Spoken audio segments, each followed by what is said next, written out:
Halo guys, selamat bertemu kembali di Akur Channel. Kali ini Mimin akan menceritakan kelanjutan Donghua Nine Sons Martial God bagian 60.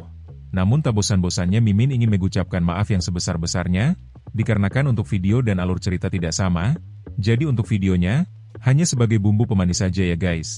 Baiklah, supaya tidak berbasa-basi lebih lama lagi, langsung aja kita terobos ke ceritanya. Pada episode sebelumnya, diceritakan Long Yingying dan 3 murid sekte Tianyuan terluka parah saat dikepung puluhan musuh dan hampir kehilangan harapan. Saat kematian terasa dekat, Ye Yunfei muncul dan menghancurkan semua pengejar dalam sekejap, bahkan menewaskan ahli alam suci tanpa ampun.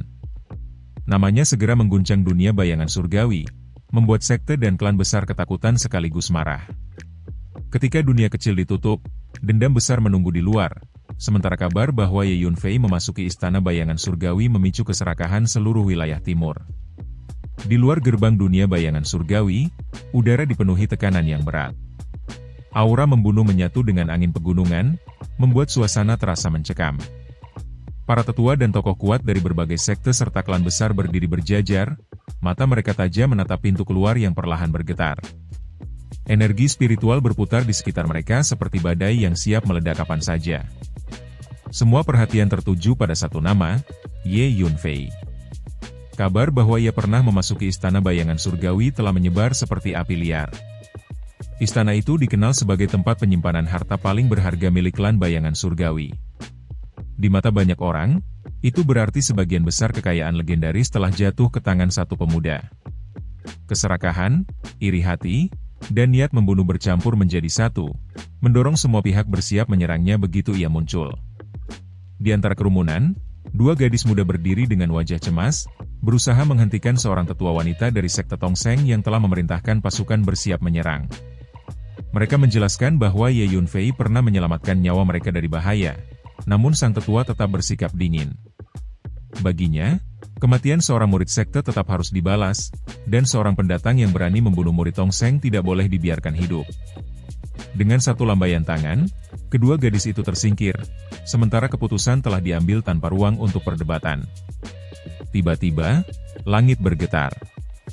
Gerbang dunia bayangan surgawi memancarkan cahaya redup sebelum perlahan membuka. Semua suara seakan menghilang dalam sekejap. Angin berhenti, napas orang-orang tertahan. Seorang pemuda berjalan keluar dengan langkah tenang. Jubahnya berkibar pelan, seolah tidak terpengaruh oleh tekanan dari ratusan ahli yang mengelilinginya. Begitu ia melangkah keluar, gerbang di belakangnya perlahan menghilang, menandakan berakhirnya dunia kecil itu. Semua mata langsung tertuju padanya. Energi spiritual di udara menjadi tegang, seperti tali busur yang ditarik sampai batasnya. Ye Yunfei berdiri tenang di tengah tatapan penuh keserakahan dan permusuhan. Pandangannya menyapu kerumunan tanpa rasa gentar. Aura yang ia pancarkan tidak meledak-ledak, namun justru tenang dan dalam, seperti lautan sebelum badai. Sesaat, suasana menjadi sunyi. Lalu tawa mengejek pecah dari berbagai arah. Banyak orang memandangnya dengan hina, menganggapnya hanya murid dari sekte kecil yang terlalu berani menantang kekuatan seluruh wilayah timur. Namun di balik ejekan itu, kegelisahan perlahan tumbuh, karena ketenangan Ye Yunfei terasa tidak wajar. Tiba-tiba, serangan dimulai. Puluhan, lalu ratusan sosok melesat bersamaan seperti gelombang pasang. Energi spiritual meledak di udara, menciptakan tekanan yang membuat tanah bergetar. Tatapan Ye Yunfei berubah dingin. Dalam sekejap, pedang Void melesat keluar seperti bayangan hitam tanpa suara. Kilatan tipis melintas, dan seorang ahli bela diri roboh dengan tenggorokan terbelah. Pedang itu menghilang, lalu muncul kembali di tempat lain, menembus dada musuh berikutnya. Ia bergerak seperti hantu, datang dan pergi tanpa jejak, meninggalkan kematian di setiap kemunculannya. Pada saat yang sama, 5 pedang roh elemen terbang keluar dan membentuk formasi pedang yang berputar ganas. Cahaya pedang menyapu udara, memotong tubuh demi tubuh seperti badai baja. Energi pedang mengaum, memecah tanah dan mengguncang langit. Bahkan ahli alam suci kesulitan menahan kekuatan formasi itu. Ye Yunfei kemudian mengangkat busur Overlord. Setiap anak panah yang dilepaskan membawa riak ruang dan waktu, melesat tanpa bisa dihindari. Anak panah menembus pertahanan, merobek tubuh, dan jeritan kesakitan memenuhi udara. Dalam hitungan napas, lebih dari 100 ahli telah jatuh, darah mengalir seperti hujan merah di tanah berbatu. Ketakutan mulai menyebar. Para penyerang di barisan belakang ragu melangkah maju. Namun pada saat itu, aura yang jauh lebih menakutkan turun dari langit. Sebuah telapak tangan raksasa yang terbentuk dari energi spiritual muncul di atas kepala Ye Yunfei, menekan turun seperti gunung yang jatuh dari langit. Tekanan luar biasa membuat udara retak, tanah tenggelam, dan tulang-tulang di tubuhnya berderak di bawah beban kekuatan itu. Dari berbagai arah, belasan tangan energi lainnya ikut muncul, mencoba menangkapnya sekaligus. Energi spiritual di area itu melonjak liar, membuat para kultivator lain mundur ketakutan. Para ahli alam kondensasi akhirnya turun tangan. Ye Yunfei menyadari batas kekuatannya saat ini. Tanpa ragu, ia menarik kembali pedang-pedangnya. Jubah bayangan surgawi menyala redup, dan tubuhnya tiba-tiba menghilang ke dalam kehampaan. Sosoknya lenyap begitu saja, seolah tidak pernah berada di sana. Serangan raksasa itu kehilangan sasaran dan berhenti di udara. Kerumunan menjadi gempar. Banyak orang menoleh ke segala arah, kebingungan, tidak mampu memahami bagaimana seseorang bisa menghilang di depan mata begitu banyak ahli. Namun ketenangan itu hanya berlangsung sesaat. Dari kejauhan, suara panah menembus udara kembali terdengar. Beberapa jeritan pecah bersamaan ketika anak panah panjang menghantam para ahli bela diri tanpa ampun. Semua orang menoleh serempak. Di puncak gunung yang jauh, Ye Yunfei berdiri sendirian, memegang busur besar di tangannya. Angin gunung meniup jubahnya, sementara aura membunuhnya menyatu dengan langit yang mulai gelap, menandai bahwa perburuan itu belum berakhir. Ye Yunfei terus menarik busurnya dan menembakkan anak panah, dan hampir setiap anak panah yang diresapi energi spiritual merenggut nyawa. Suara tali busur bergetar di udara, energi spiritual berdesir tajam seperti kilat yang menyambar tanpa ampun. Para pendekar bela diri itu ketakutan ketika melihat tali busur Ye Yunfei diarahkan ke mereka, dan mereka melarikan diri untuk menyelamatkan nyawa mereka. Tubuh mereka berhamburan ke segala arah, wajah dipenuhi kepanikan. Namun, itu sia-sia, busur Overlord terlalu sulit untuk dihindari. Anak panah yang dilepaskan seolah memiliki kehendak sendiri dan selalu menemukan targetnya. Seruan untuk menyerang bersama, mengepung, dan membunuh Ye Yunfei terdengar.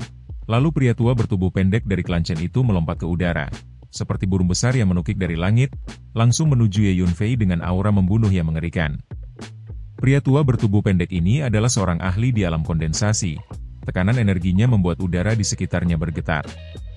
Dengan amarah yang meledak, pria tua itu meraung bahwa Ye Yunfei telah membunuh jenius klan mereka dan harus membayar dengan darahnya.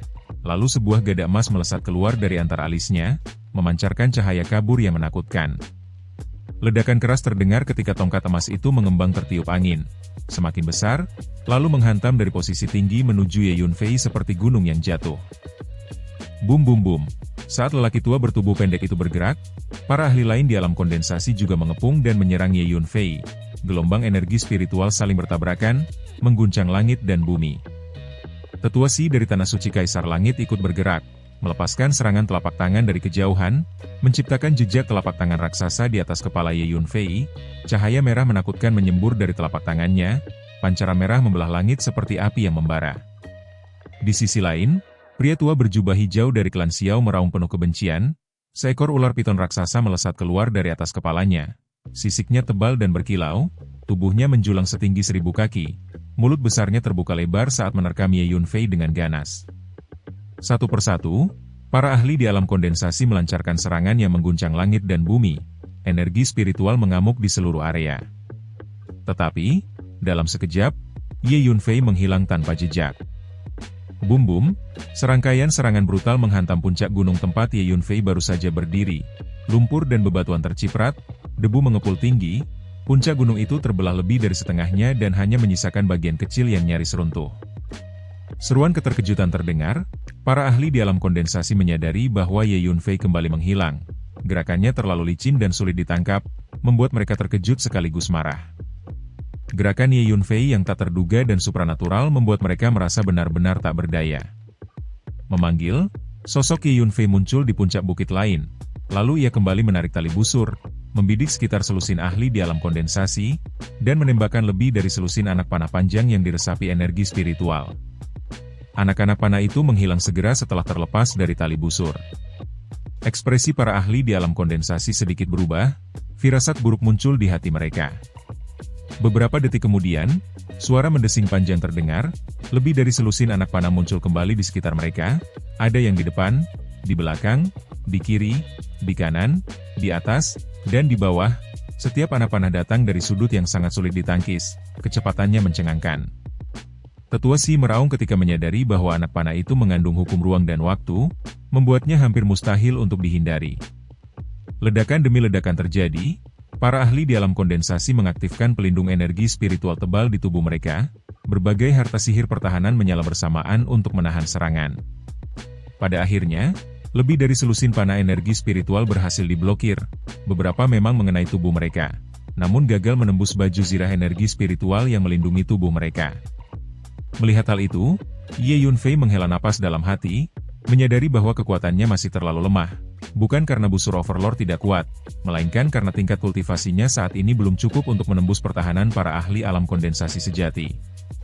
Kekuatan spiritual mereka terlalu kokoh, bahkan baju zirah energi spiritual saja sudah mampu menahan serangan busurnya. Para ahli alam kondensasi merasa lega sekaligus terkejut, menyadari bahwa panah itu tidak bisa melukai mereka. Lalu mereka kembali menggunakan teknik pergerakan untuk mengepung dan menyerang Ye Yunfei. Ye Yunfei memahami dalam hati bahwa melawan kultivator alam kondensasi sejati tidak ada gunanya saat ini, karena ia belum mampu melukai mereka, sehingga ia kembali lenyap tanpa jejak. Sesaat kemudian ia muncul di kejauhan, namun setiap kali para ahli itu menyerang, Ye Yunfei selalu lebih dahulu menghilang ke dalam dimensi spasial. Lebih dari selusin ahli di alam kondensasi berlarian ke sana kemari, mengejar bayangan yang tak bisa disentuh, bahkan ujung pakaian Ye Yunfei pun tidak mampu mereka raih. Kemarahan mereka perlahan memuncak. Seorang lelaki tua berwajah kemerahan yang dikelilingi kilat, sesepuh dari klan petir, meraung marah, mempertanyakan keberanian Ye Yunfei yang terus menghindar. Ye Yunfei justru tertawa, menertawakan kenyataan bahwa lebih dari selusin ahli alam kondensasi harus bergabung untuk menghadapi seorang junior seperti dirinya, dan menyatakan kekecewaannya terhadap mereka yang mengaku sebagai ahli. Di tengah tawa itu, Ye Yunfei tiba-tiba menghilang, dan kali ini ia tidak muncul kembali. Ia tahu bahwa pertarungan ini tidak lagi memiliki arti, dan energi spiritualnya telah terkuras hebat setelah menembakkan ratusan anak panah energi spiritual. Busur Overlord menggunakan energi spiritual sebagai anak panah, dan tubuhnya kini hampir kehabisan tenaga, sehingga ia harus mencari tempat untuk beristirahat dan memulihkan diri.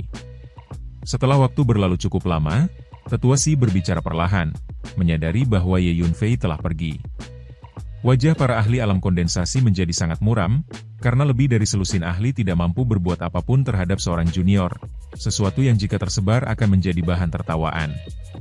Pria tua bertubuh pendek dari klan Chen mendengus dingin, menyatakan bahwa Ye Yunfei mungkin bisa melarikan diri untuk sementara, tetapi tidak akan bisa selamanya, dan bahwa Kekaisaran Qin Agung serta Sekte Tianyuan akan menjadi sasaran berikutnya. Pria tua berjubah hijau dari klan Xiao juga menyatakan dengan gigi terkatup bahwa klan Xiao tidak akan pernah menyerah. Seorang lelaki tua berpakaian hitam dari Sekte Hantu tertawa menyeramkan, menyebut bahwa Ye Yunfei memegang harta karun klan bayangan surgawi, dan tidak ada yang akan rela melepaskannya begitu saja. Tetua Sekte Hantu kemudian melambaikan tangannya dan memimpin anak buahnya pergi, diikuti oleh pasukan lainnya yang pergi satu persatu.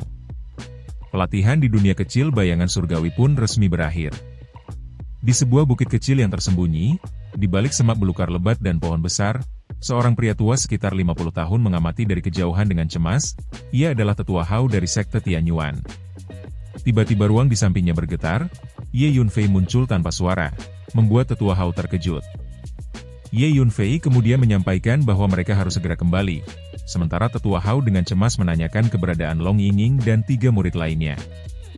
Ye Yunfei menjelaskan bahwa mereka baik-baik saja dan berada di dalam salah satu harta karun sihir spasial miliknya, lalu menawarkan agar Tetua Hao juga masuk agar bisa dibawa pergi dengan aman. Tetua Hao terkejut mendengar tentang artefak sihir spasial itu, namun Ye Yunfei tidak menjelaskan lebih jauh, ia langsung memindahkan Tetua Hao ke dalam menara ilusi. Setelah itu, sosok Ye Yunfei kembali menghilang ke angkasa, meninggalkan medan pertempuran yang telah sunyi. Nama Ye Yunfei menyebar ke seluruh wilayah timur dengan kecepatan yang mencengangkan, kabar tentang dirinya bergerak dari satu wilayah ke wilayah lain seperti badai yang tidak dapat dihentikan, membuat seluruh wilayah timur dilanda kegemparan, berbagai rumor dan berita terus bermunculan tanpa henti. Orang-orang menyimpulkan bahwa sangat mungkin Ye Yunfei telah memasuki istana bayangan surgawi dan memperoleh harta karun yang ditinggalkan oleh klan bayangan surgawi. Kabar itu segera menjadi pusat perhatian, karena istana bayangan surgawi selama ini dianggap sebagai tempat penyimpanan warisan terbesar klan legendaris tersebut. Pada saat yang sama, berita lain juga menyebar, menyebutkan bahwa Ye Yunfei telah membunuh Chen Fan, seorang anak ajaib dari klan Chen, memutus lengan Shang Guanfeng, seorang murid inti dari Tanah Suci Kaisar Langit, serta melukai Lei Lingzi dan Sang Chang, dua jenius terkenal dari wilayah timur. Selain itu, tersebar pula cerita bahwa di dunia kecil bayangan surgawi, Ye Yunfei telah menjara semua murid sekte surga terpencil, klan Chen, klan Xiao, dan berbagai klan besar lainnya, bahkan ia mampu lolos tanpa cedera meskipun dikepung oleh lebih dari selusin ahli di alam kondensasi. Setiap berita terdengar semakin mengejutkan dari yang sebelumnya, membuat banyak orang sulit mempercayainya. Terlebih setelah diketahui bahwa Ye Yunfei berasal dari kerajaan kecil yang terpencil dan hanya merupakan murid dari sekte kecil yang tidak terkenal. Namun fakta tetaplah fakta. Nama Ye Yunfei akhirnya menjadi terkenal di seluruh wilayah timur setelah pengalamannya di dunia kecil bayangan surgawi, dan tidak ada seorang pun yang tidak mengenalnya. Pada saat itu, di suatu wilayah tertentu di wilayah timur, di puncak gunung yang menjulang tinggi hingga seolah mencapai langit, terdapat sebuah tempat tinggal gua yang diselimuti awan dan kabut tebal. Di dalam gua tersebut, seorang wanita dengan kecantikan luar biasa duduk bersila, tubuh rampingnya memancarkan energi spiritual yang kuat dan stabil, aura kultivasinya mengalir seperti arus yang dalam. Jika Ye Yunfei berada di tempat itu, ia pasti akan langsung mengenali wanita tersebut sebagai Su Qingluo. Tiba-tiba, sebuah ledakan energi spiritual terdengar, gelombang energi itu meledak seperti tsunami dari tubuh Su Qingluo, membuat seluruh gua bergetar hebat, batu-batu kecil runtuh dari langit-langit, menandakan bahwa ia baru saja mencapai sebuah terobosan besar dalam kultivasinya. Seorang wanita tua muncul di dalam gua, menyampaikan ucapan selamat atas pencapaian Su Qingluo yang telah mencapai tahap akhir alam suci. Suaranya tenang namun penuh hormat. Su Qingluo kemudian menanyakan keadaan yang terjadi di luar, terutama mengenai seseorang yang sejak lama ingin ia ketahui kabarnya. Wanita tua itu sempat terdiam, seolah ragu untuk menjawab. Su Qingluo mengerutkan kening, nadanya menjadi lebih dingin, menegaskan bahwa ia sebelumnya telah meminta bantuan untuk mencari kabar tentang Ye Yunfei, dan tidak mungkin permintaan itu diabaikan begitu saja. Wanita tua yang dipanggil Nenek Rong akhirnya tidak punya pilihan selain mengeluarkan selembar gio komunikasi dan menyerahkannya kepada Su Qingluo, karena ia mengetahui bahwa gadis muda di hadapannya kini telah mendapatkan dukungan penuh dari para petinggi keluarga, dan membuatnya marah bukanlah pilihan bijak. Su Qingluo menempelkan lempengan giok itu ke dahinya, merasakan isi informasi di dalamnya, lalu ekspresi wajahnya berubah menjadi terkejut sekaligus gembira, ketika ia mengetahui bahwa Ye Yunfei mampu membunuh seorang ahli alam suci dengan mudah. Bahkan lebih dari selusin ahli alam kondensasi pun tidak mampu berbuat apa-apa terhadapnya. Namun di balik rasa bangga itu, kekhawatiran juga muncul, karena memperoleh harta karun klan bayangan surgawi berarti menjadi sasaran semua orang, dan situasi itu lebih menyerupai kutukan daripada berkah. Nenek Rong mendengus dingin, menganggap Ye Yunfei terlalu mencolok dan telah membuat terlalu banyak musuh, serta menilai bahwa orang seperti itu tidak layak mendapat perhatian sebesar itu. Sementara itu, di kerajaan Zhenzong, di kota Tianxiu, setelah pelatihan dunia kecil bayangan surgawi berakhir, banyak praktisi bela diri telah pergi, membuat kota yang sebelumnya ramai perlahan menjadi sepi. Pada saat itulah, Ye Yunfei tiba-tiba muncul di depan gerbang perusahaan perdagangan Luohai, tatapannya terangkat menatap papan nama besar di atas gerbang. Kilatan dingin muncul di matanya ketika ia mengingat bahwa sebelum memasuki dunia kecil bayangan surgawi, perusahaan itu telah menggambar penampilannya dan membocorkannya, menyebabkan banyak sekte dan klan kuat menargetkannya. Dengan cibiran tipis, Ye Yunfei melangkah masuk ke dalam perusahaan perdagangan Luohai. Di sebuah aula kecil di lantai 2, Tuan Muda Ketiga, Tetua Sang, dan beberapa pejabat tinggi perusahaan perdagangan Luohai sedang berkumpul. Suasana penuh kegembiraan karena pembukaan dunia kecil bayangan surgawi telah membawa keuntungan besar bagi perusahaan mereka. Berbagai laporan keuntungan disampaikan, menyebutkan bahwa laba bersih yang diperoleh mencapai lebih dari 1 miliar kristal spiritual, dan bahkan keuntungan dari Ye Yunfei saja sebelumnya diperkirakan melebihi 400 juta kristal spiritual, membuat mereka menganggap Ye Yunfei sebagai domba gemuk yang sangat menguntungkan. Mereka juga membicarakan bahwa Ye Yunfei kini telah memperoleh harta karun klan bayangan surgawi, dan seluruh wilayah timur sedang mengawasinya, ingin merebut bagian dari harta tersebut. Tuan muda ketiga dengan tenang menyatakan bahwa masalah ini telah dilaporkan kepada ayahnya, dan perusahaan perdagangan Luohai juga akan mengirim para ahli untuk berurusan dengan Ye Yunfei serta merebut harta itu. Tepat pada saat itu, teriakan terdengar dari lantai pertama, suara panik dan kekacauan naik dengan cepat menuju lantai 2. Semua orang terkejut, belum sempat memahami apa yang terjadi, suara itu sudah tiba di luar aula kecil. Dengan suara ledakan keras, pintu aula didobrak terbuka. Beberapa mayat berlumuran darah dilemparkan masuk dan jatuh di depan mereka. Kemudian seorang pemuda melangkah masuk dengan tangan di belakang punggung, senyum dingin terlukis di wajahnya, dan semua orang langsung mengenali bahwa pemuda itu adalah Ye Yunfei. Keterkejutan menyelimuti ruangan, karena tidak seorang pun menyangka Ye Yunfei akan berani datang langsung ke tempat ini. Ye Yunfei berdiri dengan tenang, tatapannya menyapu seluruh aula, mengingat kembali bagaimana mereka sebelumnya menyebutnya sebagai domba gemuk, seolah peluang besar kini justru berada di tangannya.